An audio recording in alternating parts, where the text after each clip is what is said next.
All right, hello everyone. Thank you all for coming. My name is Doug Brake. I'm the Director of Broadband and Spectrum Policy here at the Information Technology and Innovation Foundation. For those of you who don't know us, ITIF is an independent, nonprofit, nonpartisan research and education institute. We consider it our mission to formulate, evaluate, and promote policy solutions that accelerate innovation and boost productivity to spur growth, opportunity, and progress. We were honored just last week to be recognized as the world's top think tank for science and technology policy by the University of Pennsylvania for the third year in a row. We were happy to be joined here today by FCC Chairman Ajit Pai for an important speech on the next steps in freeing up a portion of the C-band spectrum from its current use, primarily satellites distributing television programming, to a more valuable need in fueling 5G deployment. Before introducing Chairman Pai, with whom I share Kansas roots, I'd like to take a brief moment to recognize the fantastic Chiefs comeback last Sunday night. Thank you. Now, I really should leave the extended football metaphors to the expert, but that pass about halfway through the fourth quarter, 3rd and 15, only after careful studying of the coverage, under tough pressure from all sides, that pass, Mahomes to Hill, boy, did it change the cadence of the game and give the Chiefs the momentum to really bring it home. Let's just say if you like sports metaphors with your spectrum policy, there is plenty of material to work with. Now, a quick note on our run of show. I'm going to give a brief introduction to the issue before turning it over to Chairman Pai. After the chairman's speech, he has been kind enough to sit down for a short conversation in which I will pose a few questions. The chairman unfortunately does not have time today to answer questions from the audience. I recognize there's a lot at stake in this proceeding. If you feel an overwhelming urge to comment on the chairman's speech, you can direct it towards Twitter. We will be using the hashtag #CBandPlan for this event. To be clear, I, like you, do not know the specifics of what Chairman Pai is about to announce. However, we at ITIF are very encouraged to see the FCC taking steps to repurpose a large portion of the C-band spectrum for 5G. The FCC should move with all deliberate speed toward a successful auction. The C-band spectrum, 3.7 to 4.2 gigahertz, represents crucial mid-band spectrum with a blend of geographic coverage and large capacity that makes it an ideal workhorse for 5G. A recent study from CTIA identified that among 14 countries, the United States is alone in lacking firm plans for wide area, exclusively licensed mid-band spectrum in the near term. The U.S. should aim to be early with its wide area, high performance, next generation networks of sufficient scale, or we risk those innovative applications that take advantage of 5G's enhanced performance will be developed elsewhere. So speed really does matter. But this action must also be deliberate. The predominant use of C-band spectrum today, satellite services that distribute television programming to cable systems throughout the country, plays an important role in our economy. Redesigning the system to work with a smaller portion of spectrum will be costly and complicated. One important challenge of transitioning the C-band comes from the different architectures of the current and future uses. Each of the C-band satellites operate across the entire 500 megahertz of the band. The satellites, some 22,000 miles up, are able to coordinate their spectrum use by the angle they look down on us, but don't have the same discrete geographic or frequency boundaries as are needed for mobile licenses. This introduces unique challenges to transitioning the band that most agree are best solved through coordinated clearing and payments to ensure satellite users are well incented to work toward well-defined goals. From ITIF's perspective, it's important to keep in mind the purpose of spectrum auctions are not necessarily to raise money. Auctions are an imperfect tool to discover those firms most confident they can create the greatest value from access to the airwaves. There is a good possibility that the scenario that creates the greatest social good does not necessarily result in the most funds deposited in the Treasury. In any event, sizable compensation to cover affected parties' costs and also to ensure incentives are well aligned is justified but exactly what the right numbers are is difficult to say. That is where FCC Chairman Ajit Pai comes in. Chairman Pai has had a remarkable career, spending much of it in government, positions across the FCC, DOJ, and as counsel to the Senate Judiciary Committee. He was first appointed commissioner by President Obama in 2012, and then to the chairman position by President Donald Trump in early 2017. The FCC is in a difficult position of having to make a high-stakes decision under time pressure. These types of decisions are difficult to get right and all too often thankless and too easy to criticize. I want to thank you up front for your leadership, Chairman Pai. I, like everyone else, am very eager to hear what you have to say. Please join me in welcoming FCC Chairman Ajit Pai.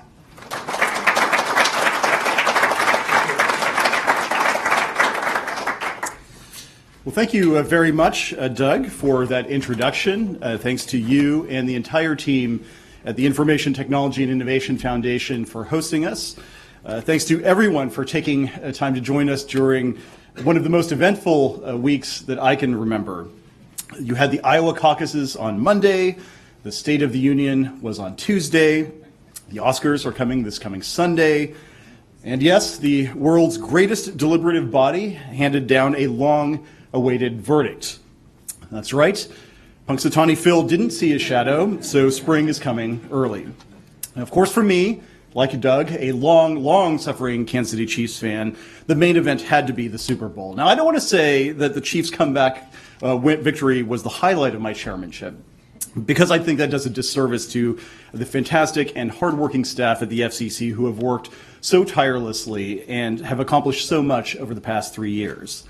But it ranks up there. Plus, no wardrobe malfunctions, which I appreciated. The Super Bowl is not just the biggest sporting event of the year. It's also the biggest event of the year for advertising, a time for companies to promote the next big thing.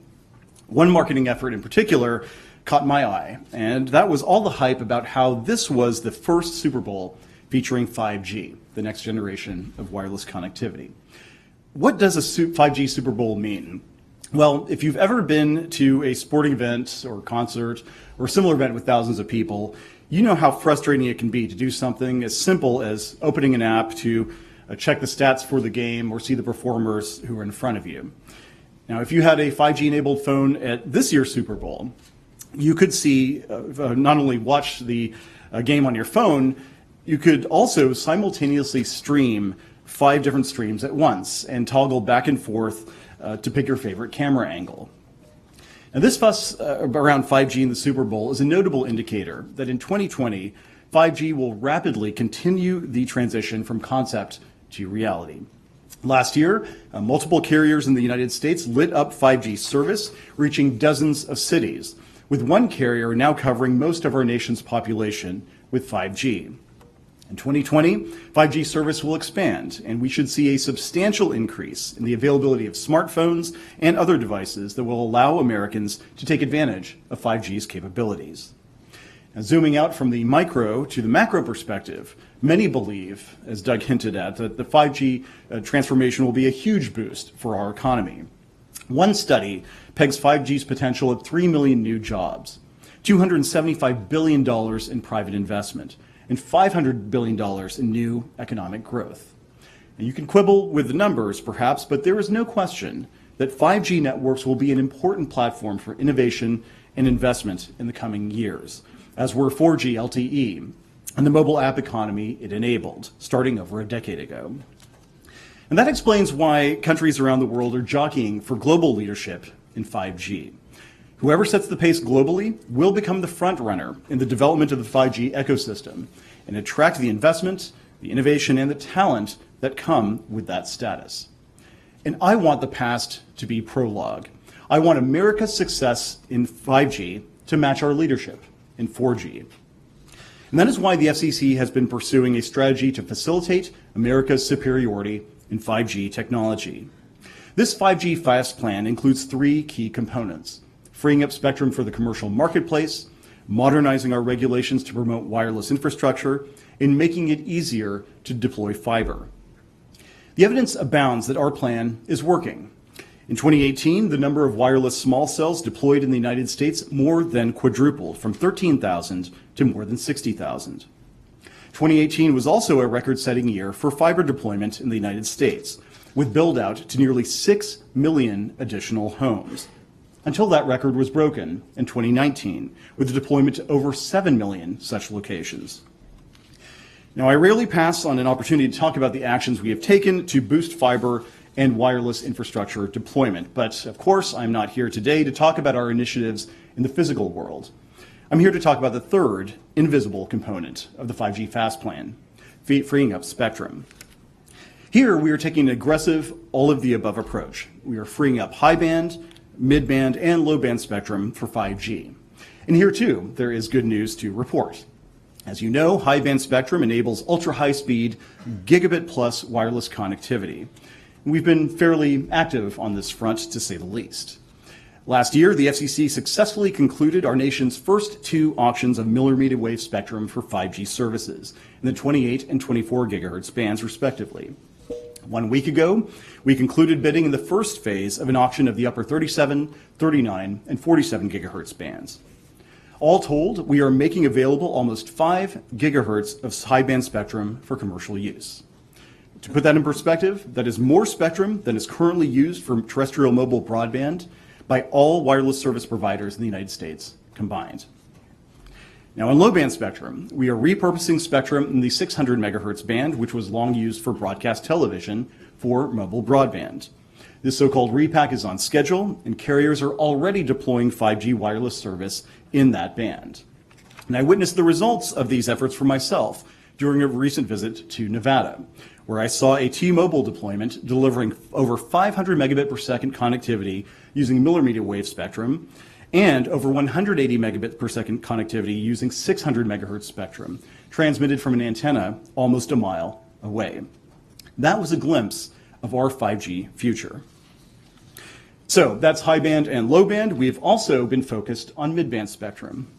A mid-band spectrum, as Doug pointed out, is appealing largely due to physics. It combines good geographic coverage with good capacity.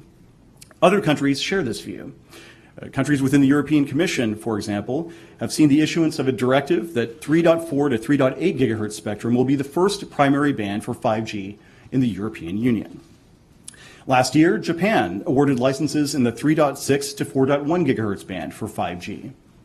And this past August, Australia initiated a plan for fixed and mobile broadband use in the 3.7 to 4.2 gigahertz band. Now, at the FCC, we are determined to lead the world in pushing out mid-band spectrum for 5G, just as we have led with high and low-band spectrum. And that is why, in 2017, immediately after I became chairman, we took stock of where things stood on mid-band spectrum. And unfortunately, the cupboard was virtually bare. There was an incomplete 3.5 gigahertz initiative that was unlikely to lead to commercial 5G deployments, given problematic rules adopted during the prior administration. And other than that, the agency had nothing at all on the shelf. So just months after I took office, the Commission unanimously adopted a notice of inquiry, kickstarting the conversation about potential use of mid-band spectrum and how our rules could be modified to promote additional access to these critical airwaves. And since then, we have systematically identified mid-band airwaves that were being underused and have set plans to put these airwaves to work for the American people. In July 2019, the Commission adopted flexible new rules for the 2.5 gigahertz band. This is our nation's single largest swath of spectrum below 3 gigahertz, and it's well suited for 5G deployment. Earlier this week, we opened a tribal priority window so that tribal nations in rural America have early access to the 2.5 gigahertz band. And we intend to auction any remaining spectrum in that band shortly after this window closes. In the end, this spectrum will yield about 200 megahertz for 5G and other wireless services. We also targeted the 3.5 gigahertz band. As I mentioned earlier, the rules for this band had not been optimized for the benefit of American consumers. But with the leadership of Commissioner Mike O'Reilly, we've designed new rules to advance 5G deployment.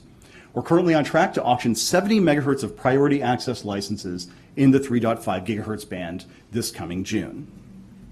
And that's not all. We are also targeting new commercial access to the 4.9 gigahertz band, 50 megahertz of prime spectrum that is significantly underused.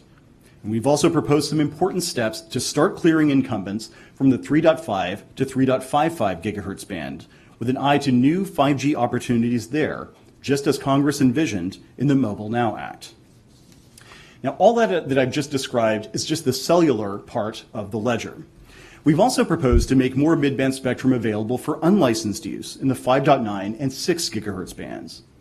With the advent of Wi-Fi 6, the 160 megahertz wide channels that we are aiming to make available would deliver gigabit connectivity wirelessly and form a powerful 1-2 punch of licensed 5G and unlicensed Wi-Fi innovation.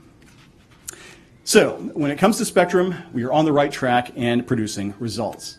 Indeed, just last month, a study projected that by the end of this year, as many as 3/4 of the world's 5G subscriptions would be found in just 2 countries, the United States and South Korea. That is 5G fast. But now's not the time to slow down. We must and we will continue to take bold and aggressive action to make more mid-band spectrum available for the commercial marketplace and promote American leadership in 5G. And along those lines, I'm pleased to make a major announcement today. Minutes ago, I shared with my fellow commissioners our most significant proposal yet to repurpose mid-band airwaves for next-generation wireless services. Specifically, I've shared draft rules that would repurpose 280 megahertz of airwaves in the so-called C-band for 5G. This proposal will be made public tomorrow, per my usual practice. As Doug mentioned, the C-band is a 500 megahertz swath of spectrum from 3.7 gigahertz to 4.2 gigahertz. It is used mostly by fixed satellite companies to beam content to video and audio broadcasters, cable systems, and other content distributors. From the many meetings I've had, to the many submissions I've read, to even the many tweets I've seen, this has been one of the most complicated and contentious proceedings during my chairmanship.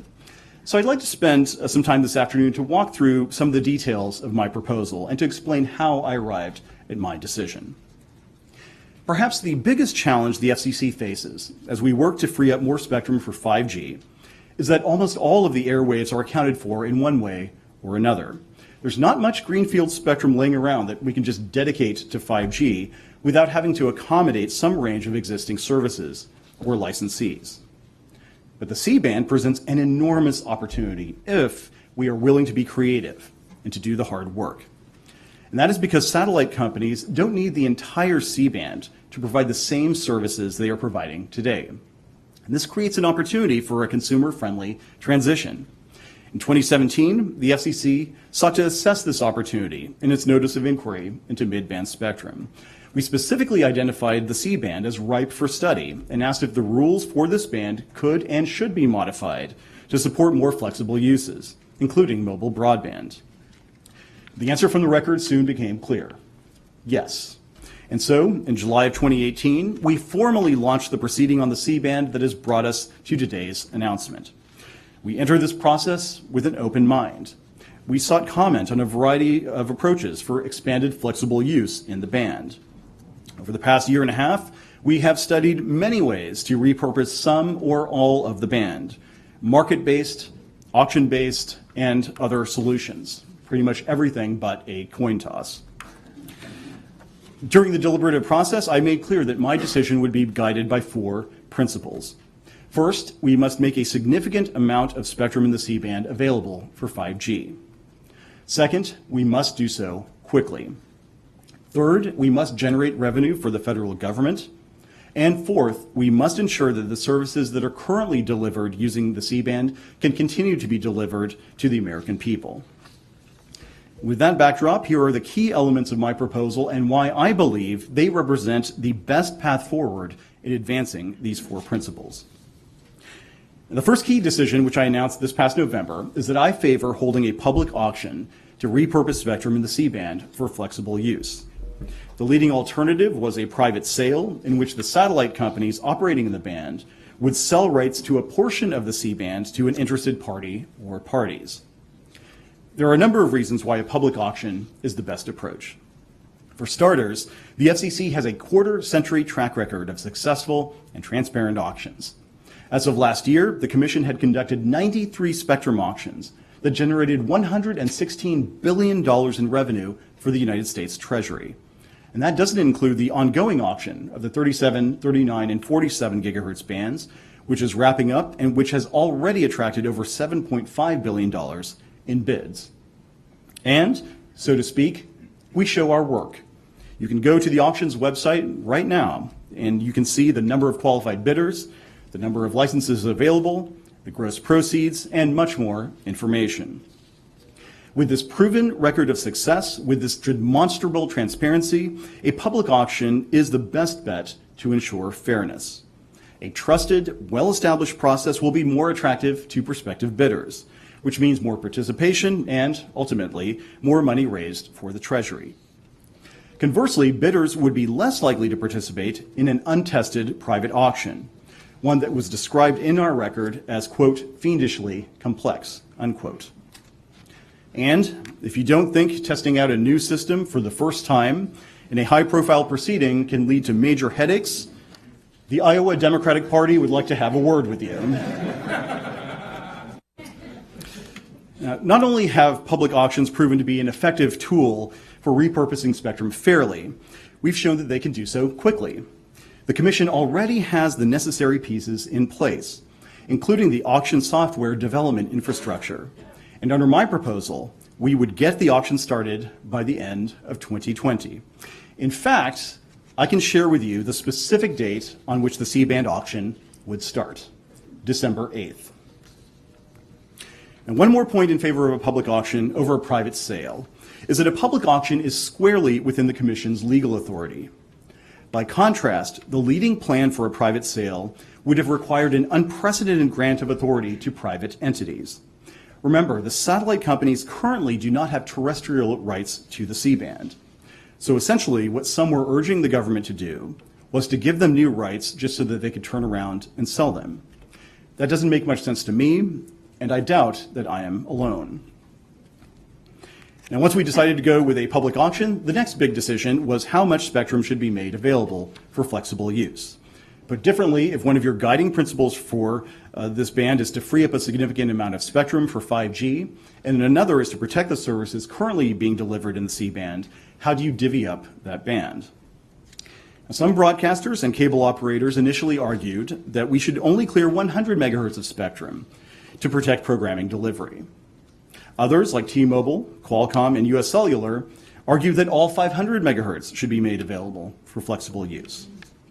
After a careful review of the record, I favor clearing the lower 280 megahertz of the C-band and making it available for flexible use. We would also reserve the 20 megahertz above that as a guard band and repack existing satellite operations into the upper 200 megahertz of the band. Now, I believe this strikes the appropriate balance between making a large amount of spectrum available for 5G and preserving sufficient spectrum for incumbent uses.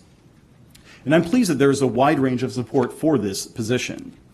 The United States Senate, for example, both the Wicker-Thune and Kennedy-Cantwell-Schatz bills call for making 280 megahertz of C-band spectrum available for flexible use. And the C-band Alliance, which is largely made up of incumbent satellite operators in the band, advanced a plan in October of 2019 that would clear the same amount of spectrum. They told the Commission that the upper 200 megahertz of the band would be sufficient for them to continue providing current services to their customers. So if anyone tells you that my plan would mean that millions of Americans would no longer be able to see their television shows, don't believe it for a second. It is nothing but fear-mongering. The next question: how much compensation will incumbent satellite operators receive from this public auction of 280 megahertz? Let's start with the easy part. Pretty much everyone who commented to the Commission and everyone on Capitol Hill agrees that satellite operators' relocation costs should be covered. It will cost money for satellite companies to relocate their operations to the upper 200 megahertz of the C-band. Among other things, new satellites will have to be launched and filters will have to be placed on the relevant Earth stations. According to the record the Commission has compiled, we expect those costs will range from $3 billion to $5 billion. And it's only fair that every single reasonable cost should be covered. So under my draft rules, the winning bidders in the C-band auction would be required to reimburse satellite operators for the reasonable relocation costs. Now we get to the tougher issue. There is a widespread consensus that incumbent satellite operators should have the opportunity to receive some amount of money above and beyond the relocation costs. But that consensus breaks down as you migrate from the conceptual to the concrete. Some believe that incumbent satellite operators should get a split of the auction proceeds. The C-band Alliance originally proposed this. And one piece of Senate legislation would provide up to 50% of auction proceeds, with the caveat that satellite operators would have to pay for the relocation costs out of that 50%. Others believe that satellite operators should get a set incentive payment. And under this approach, I've seen a proposal for incentive payments as low as $1 billion in Senate legislation. I've also seen a proposal larger than the gross domestic product of Iceland. Where do I come down? Well, to begin with, I'm proposing what I call accelerated relocation payments to satellite operators if they meet deadlines for clearing C-band spectrum quickly. Specifically, satellite operators would receive these payments if they clear the lower 100 megahertz of the C-band in 46 of the top 50 partial economic areas by September of 2021, and the remaining 180 megahertz of the C-band by September of 2023. That is 4 years and 2 years faster, respectively, than the September 2025 timeframe our record indicates that we might otherwise expect. Now, some might ask, and I'm sure some will, why are any accelerated relocation payments necessary? Well, the answer is pretty simple: speed. Remember, we aren't just asking the incumbents to move their services to the upper 200 megahertz of the C-band. We want them to do that quickly in order to free up spectrum for 5G sooner rather than later. And this transition will be much faster if we can create powerful incentives for incumbent operators to expedite that transition and to make sure they follow through. They would only be paid the full amount if, in fact, they did so. And that is why I favor accelerated relocation payments on a targeted basis. Now, to be clear, I don't favor accelerated relocation payments because they are in the private interest of satellite companies. The balance sheets of private companies are not my concern. I favor accelerated relocation payments because they are in the public interest. It is in the public interest to make available the C-band for 5G deployment as quickly as possible, as part of the national priority to promote American leadership in 5G. And to get the job done quickly, we need to align the satellite companies' private interests with the public interests. And that is precisely what accelerated relocation payments will do. Now, others might ask, why not give satellite companies a certain percentage of auction revenues? Well, to begin with, Congress certainly could do so. But the FCC's ability to do so under current law, in particular the Miscellaneous Receipts Act, is in serious doubt. And moreover, I think it is important for any payments to be tied to the speedy clearing of the band. Again, we need to make sure that incumbent satellite operators have the right incentives to get the job done and to get it done quickly. Next question, who will be responsible for the accelerated relocation payments? Under my proposal, these payments would be made by the winning bidders in the C-band auction. They would not be made by the FCC. And then comes the question that has perhaps been the subject of the most intense interest. How much should these accelerated relocation payments be? Before I answer that directly, let me explain how we've gone about figuring it out. Keep typing, folks. You won't run out of ink. Accelerated relocation payments are designed to capture the value to auction winners of satellite operators clearing the spectrum quickly. Therefore, those payments should not exceed the amount that wireless carriers would be willing to pay in a free market transaction if one could solve the holdout and free rider problems that would be inherent in any such negotiation. Using that standard, I'm proposing to give satellite operators the opportunity to receive accelerated relocation payments of $9.7 billion if they meet our accelerated clearing milestones. Now, I've been in this job long enough to realize that this proposal will receive criticism from both sides. On the one hand, satellite companies have been asking for a lot more money. But the purpose of an accelerated relocation payment is not to compensate them for the expected value of the spectrum. The purpose is to expedite the clearing of the lower portion of the C-band for 5G. On the other hand, there will be those who will complain that $9.7 billion in accelerated relocation payments is too much. They agree that such a payment may be necessary, but they would prefer a smaller amount, in the neighborhood of $1 billion, for example. But that number would be far below the value to wireless companies and other bidders of the accelerated clearing, and ultimately the value to American consumers of faster deployment of 5G. And it would not properly align the incentives of these satellite operators with our national interest of getting the C-band spectrum cleared quickly so that it can be put to use for 5G. In sum, as I see it, the Goldilocks principle applies here. Some may say that $9.7 billion is too high. Some say it's too low. I say it's just right. If you are genuinely focused on ensuring the prompt development and deployment of C-band spectrum for 5G and advancing American leadership. So having settled on what and why and how and who, the last big decision we had to make was when to move ahead with this proposal. Some argue that the FCC should wait for Congress to legislate on the C-band.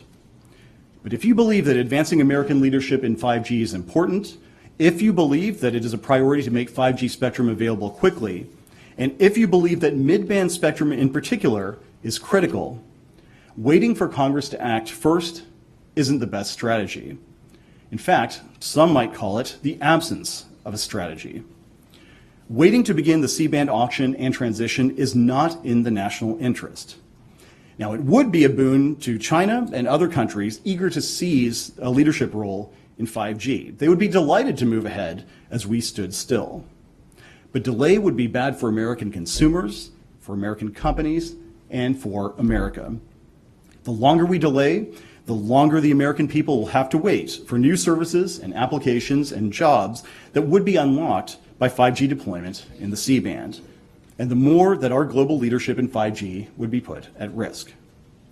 And critically, there's no need to delay. The FCC already has a strong legal foundation to take all of the steps that I'm proposing today.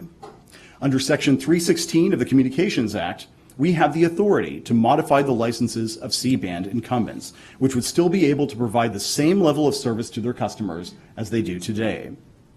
Under Section 309, we have the authority to auction off the lower 280 megahertz of the C-band for flexible use. Under Section 303, we have the authority to set new technical rules for the lower 280 megahertz of the C-band.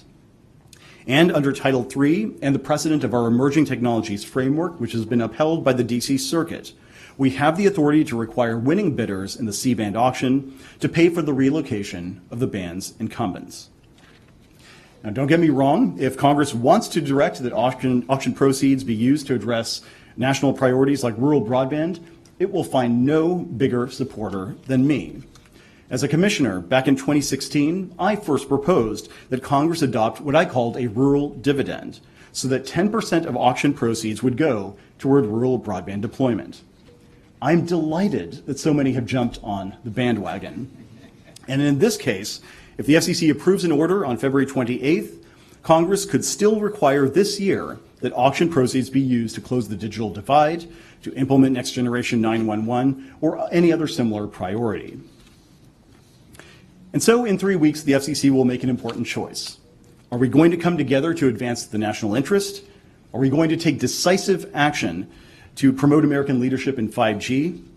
Are we going to move forward with a plan that will propel our economy and provide digital opportunity to millions more Americans? Or are we going to play politics? Are we going to call for more mid-band spectrum, but then oppose a critical step toward doing that? Are we going to give a major boost to our global competitors? Well, I know where I stand. I favor action. I favor facilitating America's superiority in 5G technology. I favor the bold, forward-thinking plan I've outlined for the C-band, a plan which you can read for yourself tomorrow. This plan meets each of the 4 priorities I've identified in this proceeding. It frees up a significant amount of spectrum for 5G. It does so quickly. It generates revenue for the U.S. Treasury, and it protects the services that are currently delivered using this spectrum. And I would add that it is also a win for innovators who want to introduce new services in the C-band. It is a win for incumbents who will be fairly compensated during this transition. And most importantly, it is a win for the American people who will enjoy the rollout of new 5G services.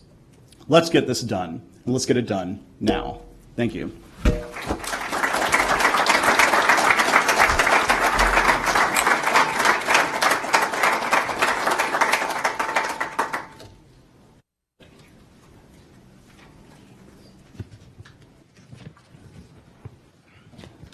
So, Chairman Pai, thank you so much. It's a wonderful speech, a lot of great information, a lot of news. Light on the Chiefs metaphors. I know, yeah, not enough Chiefs. Sorry.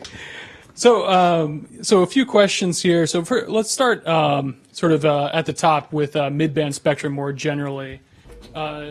You've faced some criticism, even from some of your fellow commissioners, that you've not given enough focus on mid-band spectrum, right? That there's been a lot of action on the high band, but in particular, the exclusively licensed mid-band spectrum seems that the U.S. might be a little bit behind some other countries that are leading in 5G. Do you think that criticism is fair, or how do you think about the focus on mid-band? I think the focus on mid-band is appropriate. As I said, we need a mix of spectrum strategies in order to accomplish our goal of advancing American leadership in 5G, a goal that the President and I advanced at the White House last year. What I will say is that criticism is curious coming from those who have consistently opposed every single initiative on mid-band spectrum that we have teed up. As I mentioned, we started in 2017 unanimously looking at a variety of mid-band spectrum opportunities, and over the last couple of years, we've been exceptionally aggressive by any metric in teeing up the 2.5, 3.5, C-band, 4.9, 5.9, 6, and other spectrum opportunities. And in addition to that, that goes along with the other components of the 5G fast plan, most notably modernizing our rules to promote the wireless infrastructure of the future, the small cells and other 5G architecture that will be necessary to make the spectrum actually work for the benefit of American consumers. And so when I hear that criticism, and I will expect we'll hear it in the next 3 weeks as well, it's interesting that those who've consistently said, no, we shouldn't free up the EBS spectrum for either the rural tribal window or the auction. No, we shouldn't adopt the 3.5 framework that's going to lead to 70 megahertz of priority access licenses being auctioned. No, we shouldn't go forward with some of the other spectrum opportunities we've seen. And no, we shouldn't modernize our wireless infrastructure rules, without which all of this would be irrelevant anyway. I find it curious, but it's all too common, I think, here in Washington. So I'm focused on the future, which is continuing to deliver on the 5G fast plan, in particular that mid-band spectrum component, which is really important, and working with all interested stakeholders willing to come to the table in good faith and try to find creative solutions as opposed to pound the table. Great, thank you. It sounds like you've given that some thought. A little bit. Appreciate it. Yeah. All right, so let's talk about the incentive payment, right? The sort of the big issue that everyone's. I thought that I was building up the suspense a little bit much in my introductory remarks, but yeah. So $9.7 billion. It was sort of in the range of numbers that have been out there talked about on the Hill, but I'm just curious if you can give us a little bit more of your thinking of how you came to that number. Certainly there are a lot of possible factors that could go into it.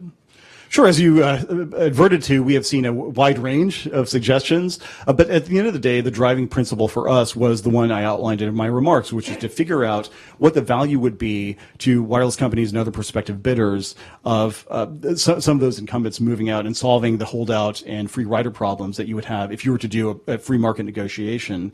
And you'll be able to see in much more detail, obviously, in the item that we're going to be releasing tomorrow, how we walked through that process and how we arrived at that particular number. But I would say that the application of that principle was the guiding force in coming up with the $9.7 billion figure. Great. Yeah, no, that makes sense. Thank you. I'm curious, the issue of precedent has been raised, the sort of precedential value of this proceeding has been raised, and I've found it kind of curious how there are arguments sort of working in both directions, right? Some argue that, giving these incentive payments will encourage people to hold on to their spectrum until they receive payment. Others say, that if you don't give an incentive, you encourage people to maybe sit on information about underutilized spectrum that they could otherwise share with the FCC, with the public. So I'm curious what you think of the sort of those arguments and the precedent of this proceeding. I think the precedent is a positive one, and I think that the FCC over the years has historically shown, and in particular in the past 3 years, has demonstrated that we are always looking to find creative solutions that are consistent with our general approach to making spectrum, allocate spectrum for its highest valued use. And in this particular case, I think the accelerated incentive payments, the relocation payments that we've been talking about, are a good example of this. Again, we are looking to align the incentives of the private satellite operators with the public interest in freeing up a massive amount of spectrum for 5G in the C-band. And so the way to do that would be to extend this offer to say, if you meet these metrics, 100 megahertz cleared within by September 21, and the remaining 180 cleared by September 23, the first part, of course, in the top 46 of the 50 PEAs, then our interests will align. You will get these relocation payments. I think that's a positive precedent.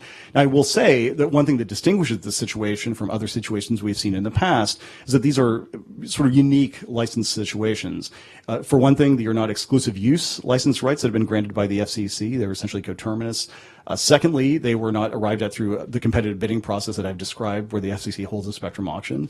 In addition to that, the services that are delivered using that spectrum could still be delivered using a smaller slice. So we've had to think creatively, but also consistently with the precedents that we've had. I'm curious if we can drill down just a moment on this the precedent of this accelerated payments mechanism. It sounds like probably using the emerging technologies framework. Correct me if I'm wrong, but my understanding is that framework has not been used, in scenarios where it's not a non-voluntary participation in the program, right? Is that a new precedent there? And I'm curious your thoughts on that. You'll be able to read a lot more about that point in the item you'll see tomorrow. But what I will say, we believe it is fully consistent with the decision we made a few years ago that was, as I said, upheld by the DC Circuit in Teledesic in 2001. Wonderful. Thank you. So I think we have time for one last question. There have been, of course, a lot of the focus so far has been on the incentive payment and that process and mechanism. But of course, the actual transition process of clearing the band and repacking is a large, complicated endeavor. Tell me about it. Yeah, I'm curious. I have to do this for a living. Yeah. I'm curious if the order sort of sets out timelines, enforcement mechanisms. What do you think are the major sort of risks in the transition process? Yeah, again, I can't tackle the particular the items that are in the item, but what I will say is we have thought through very carefully all of those steps, and you'll be able to see a very comprehensive plan to accomplish the goal that we've set out for repurposing that 280 megahertz along with the 20 megahertz guard band for 5G deployment. So I know it's an unsatisfactory answer, but just stay tuned. We'll watch for the item. All right. Thank you very much, Ajit Pai. Please, everyone, join me in thanking the chairman for this speech. Thank you.